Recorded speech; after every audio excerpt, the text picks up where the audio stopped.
Това е един от блоковете в Бургас, чиито обитатели са предимно пенсионери. Заради честите измами и кражби, те решават не само да бъде под ключ входната врата, но и да не допускат външни хора в домовете си. В това число влизат и инкасаторите, които отчитат битовите нужди. Защото не ги познаваме хората. Не е хубаво. Идва сега, представя, турил тук нещо, разбираш, обаче знаеш ли какъв е? Все пак, за да бъдат коректни към дружествата, които им предоставят ток, вода и парно, съвременните бургазлии са си монтирали уреди, които са с дистанционно отчитане. Така, инкасаторите засичат месечната консумация, още докато застанат пред блока. Всеки уред се кодира и се обозначава на кой радиатор стои, в коя къща, на кой апартамент и съответно име и фамилия на апартамента, който се води. После самия компютър, който ги засича, който търси данните от въпросния кодиран топомер някъде си, той си го опознава по точно тези неща, които се закодират в самия уред. Марийка Стоянова споделя, освен че не пуска непознати в къщата си, чрез дистанционното отчитане на уредите пести време, нерви и пари. Хубаво е.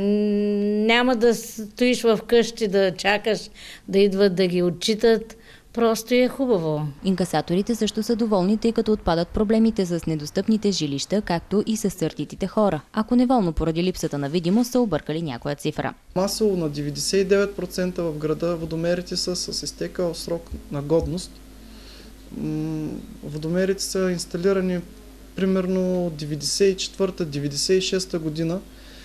По българското законодателство всеки един водомер, който служи за измерване на количество вода, трябва да минава метеорологичен контрол на всеки 5 години. 99% от водомерите в града не са минавали този метеорологичен контрол. Най-вече топлите водомери се повреждат заради това, че минава гореща вода. Частите вътре на водомерите започват да се развалят, понеже са пластмасови и дават огромни отклонения от количеството вода, което преминава. Водомерите с дистанционно отчитане са с друг начин на действие. Да, тези водомери, понеже са на сух принцип, нямат елемент, който да...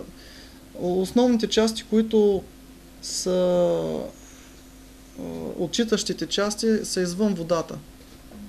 Много малко е вероятността да се повредят от преминаване на гореща вода, все пак те издържат до 90 градуса. Хората от съседните блокове също обмислят вариант да преминат на дистанционно отчитане.